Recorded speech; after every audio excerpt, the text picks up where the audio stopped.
figure everything that's going on in the world, mostly in this cesspool of a country, it's time to talk. We're going to talk about what assimilation means. But first, bitch, I'm going to pour me a glass of wine because this shit is heavy. So we're talking about assimilation and what that means. I think I need to start from the beginning.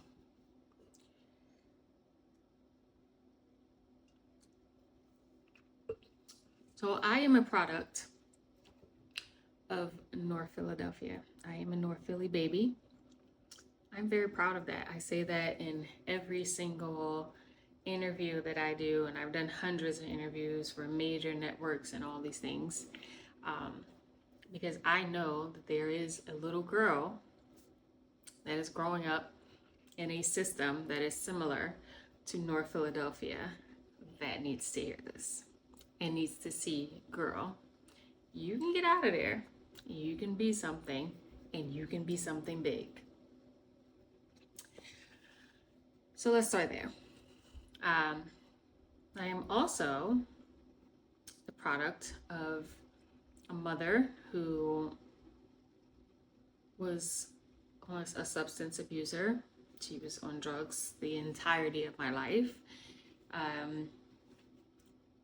When I turned 40, she had gone into rehab, and that this has been the longest that she's been clean in my whole life. And I'll be 43 next month. So I'm simultaneously very proud of her, and also working through the fear of the relapse, which has consistently happened, right? I am also the product of a father who is married, who has always been married, and he has other kids. He has always had a whole nother family. And so effectively, I didn't grow up with either of my parents. My grandmother raised me until she passed away from cancer, and I think I was under 10. And then my teenage sister stepped in. She was still 18 or 19 at the time. And I have two little brothers. I have three older sisters. My next sister is 7 years older than me. And then I have a sister that's 13 years older than me, a sister that's 12 years older than me, and I have two younger brothers. We're also very tight-knit, but it's an interesting dynamic for me. We'll get into that in a whole nother episode, the only child syndrome that I developed with so many siblings. But effectively, I became the oldest child in the house because everybody else was gone, and the oldest daughter.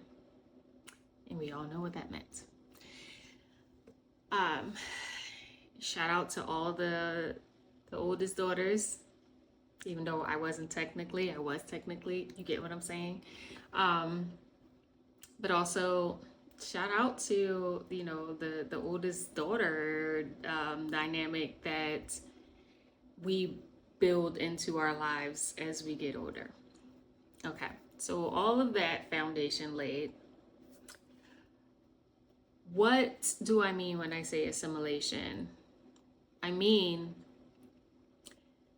have you ever felt like you've been holding your breath for so long, you don't even really know what it feels like to breathe again? That's what I mean. I first figured out that I needed to assimilate, or felt like I needed to assimilate, when I was in college. I went to a PWI,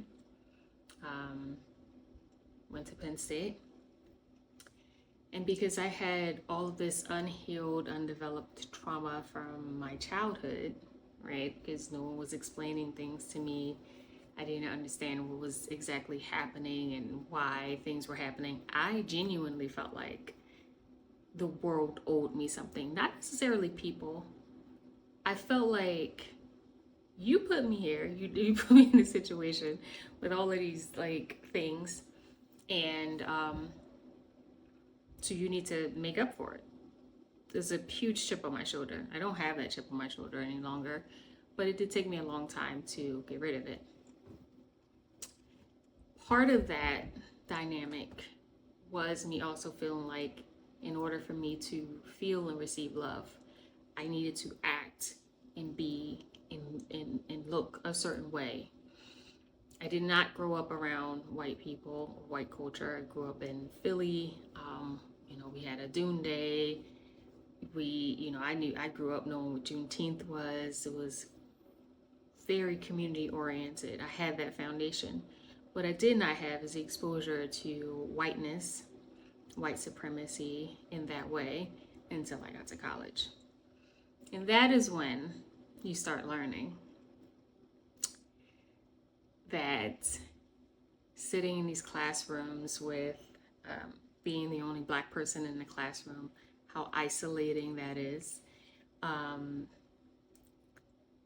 then growing up through the ranks. And so by the time I was a senior, I was very high level at this school. I had one homecoming queen.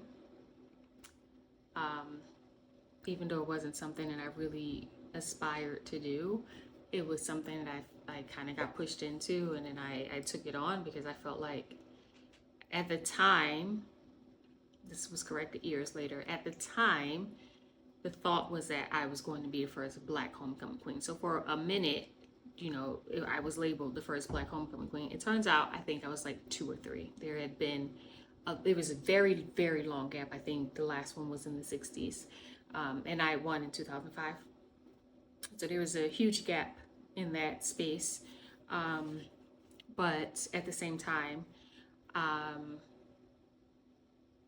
was kind of assimilating into that culture after I won that award because I felt so much pressure on me because I thought I was the first and that whole thing. And so I started feeling like I needed to act or be a certain way in order to not embarrass all the Black people who had worked so hard around me. And with that, I was also the president of all the Greeks. I'm a Zeta. And I was under a microscope. Everybody was watching me. My senior year was intense, to say the least. And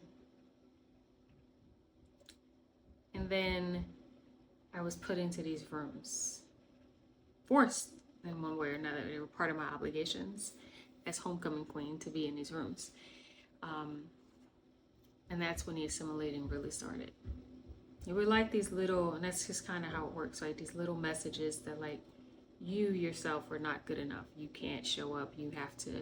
And then I didn't have a foundation of who I knew who I really was and what that meant. And so I continue to allow other people's messaging to tell me who I was, how I should act, how I should represent the community, what that looked like, how important it was for me to represent the community in the right way. And so I started assimilating. I changed my voice, started changing the way I talked. Not so much because I've always kind of talked the same way. Even to the point where when I was little, they used to call me a white girl because I've always talked like this. But I mean like, when I say change the way I talk, I mean like I high pitch my voice to be more appeasing. I was always in these rooms at these receptions and doing these things, and I just didn't fit in. I never felt like I was fitting in. I never felt seen. I always felt like I was in a fishbowl, and everybody was looking at me like, who is this girl, and what's she doing here, or how did she win this, or that whole thing. And I'm sure at some point all of us have kind of felt that at work, in these environments in which we're not used to. One, I wasn't used to the spotlight. 2, I wasn't used to having to deal with people just watch my every move. It was bizarre. And then again, there was that pressure of representing basically the entire Black population of the university. And if I sidestepped, you know, will there ever be another homecoming queen? Or would there ever be another Black president to win all of these awards? Because what I didn't mention was, like, at the same time I was winning all of these awards in college, from the university for leadership, like all of this stuff. And one, that's how I got into wine. And cheers to that.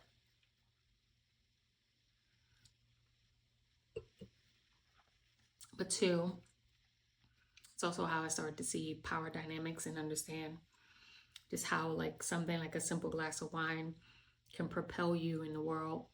Because it only took me one time to drink one of those warm, nasty, passed around wines and grimace and, like, have everybody just stare at me like I was an alien, to understand, like, oh, I need to know how to carry myself. And would you consider that assimilation?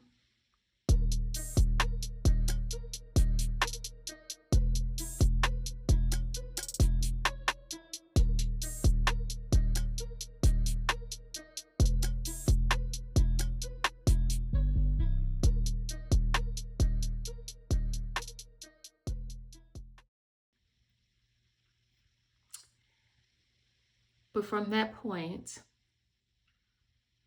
I understood what I called how to play the game. When I graduated from college, fast forward, I'm building my wine career. Here is where the real assimilation became incredibly toxic, because assimilation is not free. It always comes at a cost. And that cost is usually you, your soul, your upbringing, your language, things that feel organic and authentic to you. There's a trade-off of yourself for the things that you feel like you want to accomplish. You also feel like you have to trade off these other things in order to be accepted, in order to accomplish. And again, I'm sure we've all felt that way.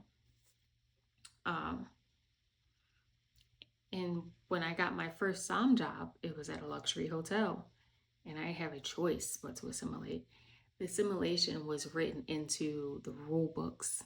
It was written into HR books, the handbooks, right? You were not allowed to wear braids. You were not allowed to have tattoos. You were not allowed to, your hair had to be a certain way. Your heels had to be a certain inch. You had to move, you had to speak a certain way. We were robots, for sure. And being the only Black person in those positions, that same pressure that I felt in college came rolling back to me like a avalanche, right? And I had fallen so far away from who I was and who I wanted to be that I didn't even recognize myself in the mirror anymore. I was literally just getting up every day, taking this verbal, emotional beating from the guests, because they were not used to seeing a Black woman on the floor. They were not used to seeing a Black SOM. They didn't trust me. I had to prove myself over and over every day. It was like that movie where you, was it Groundhog Day? You get up, you do the same thing. Every day was a test. You're proving yourself. I'm proving myself to administration, proving myself to the guests, proving myself to my coworkers, because no one could believe that this little Black girl from North Philadelphia was talented enough to have wine knowledge and have achieved enough for her to be in this position just as she was. And so I did what I had to do, right? I changed my voice. It was high pitched. It was upbeat all the time. I never, was able to show any emotion. I've always had a smart mouth. I don't really think you could assimilate that out of me. So, my sarcasm is just a natural part of who I am. That's just probably not ever going to go anywhere. And it's gotten me in trouble more times than I would. Actually, I love to admit it. Fuck it. That's my route. Do it. But I was waking up every day to the point where I wouldn't even look in the mirror anymore. I would just go to work and just breathe so deep before I got in there and just get ready for my beating. Just get ready for it. What do Black people know about wine? You drink Kool-Aid. Where are you from? No, I'm from Philly. No, where are you from though? Like, how'd you get here? I don't want you at my table. You don't know anything about wine. What's your favorite Moscato? I mean, it was just like a record, on and on, just the insults, the microaggressions, the consistent just beatings I would take on a regular basis. And I'd assimilated so deep into this that I thought that I had to take this in order for me to be successful. I had to take this in order for me to move up, to be the best, because that's all, it was always my goal, right? When I decided to become a somm, to become a wine professional, my goal was always to be the best. Always been ambitious from that point. And I say from that point because that's my ambition is a whole other story. We'll talk about that some other time. But when I did unlock my ambition, there was like, it was through the roof. So I wanted to be the first Black woman somm, master somm. I wanted to be that at one point. I needed to prove that I deserved to be in these rooms. I had to be the best. I studied harder than anybody. You know, I was walking around with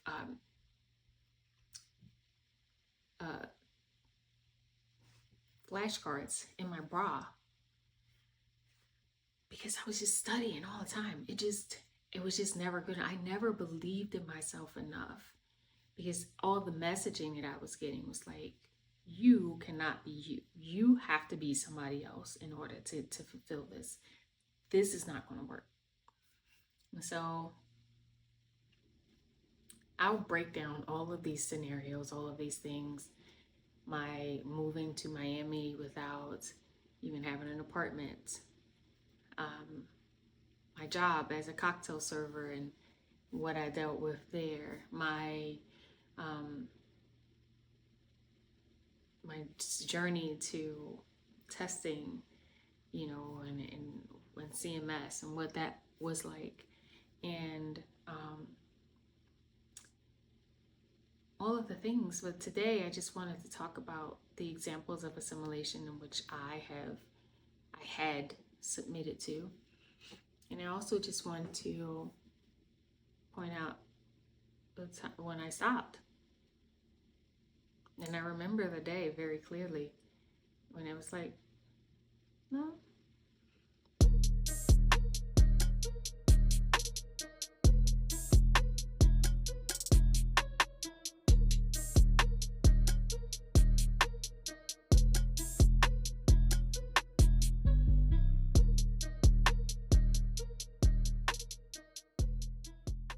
This is it.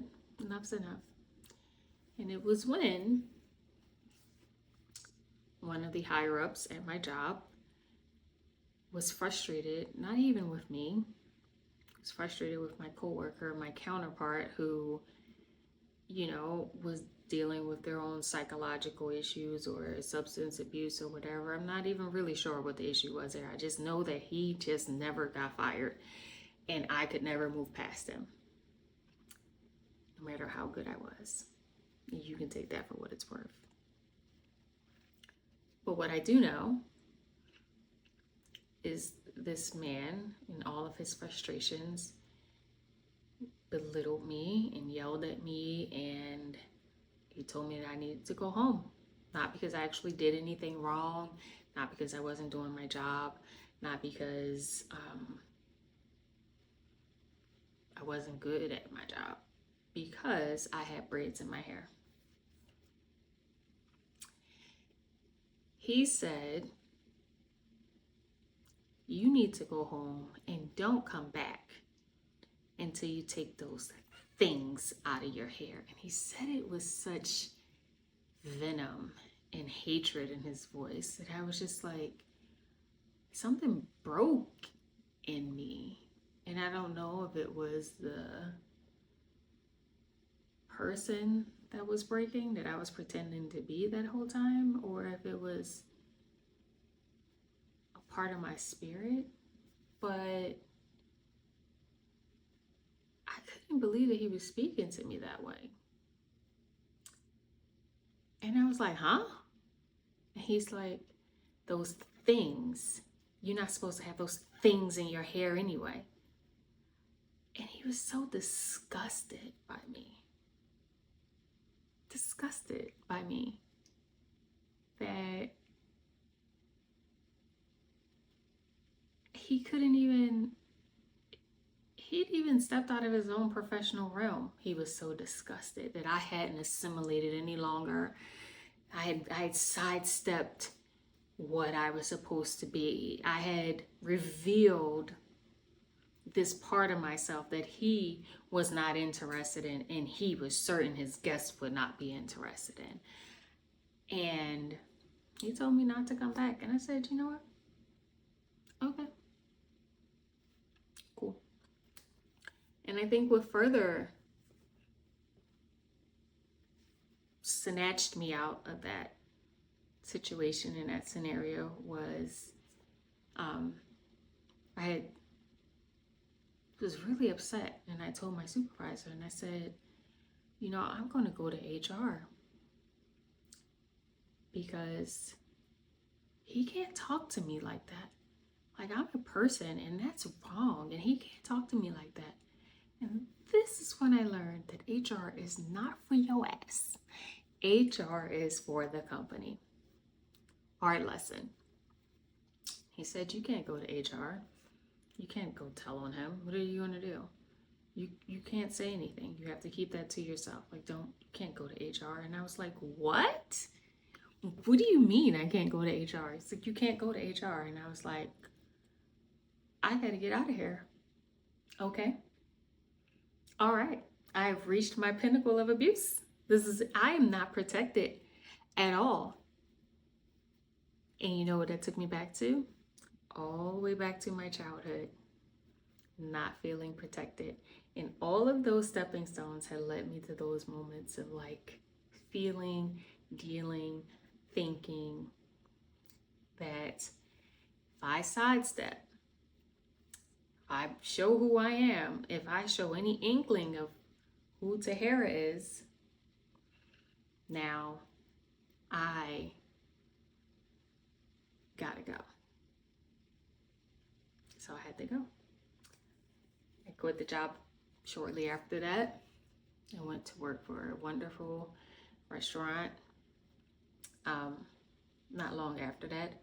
But I can tell you, in all the years that I worked at that job, I never really went home as myself.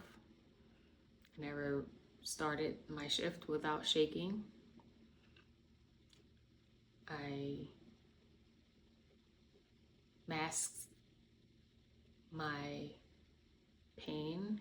I fed them faux joy. Girl, I was a mess.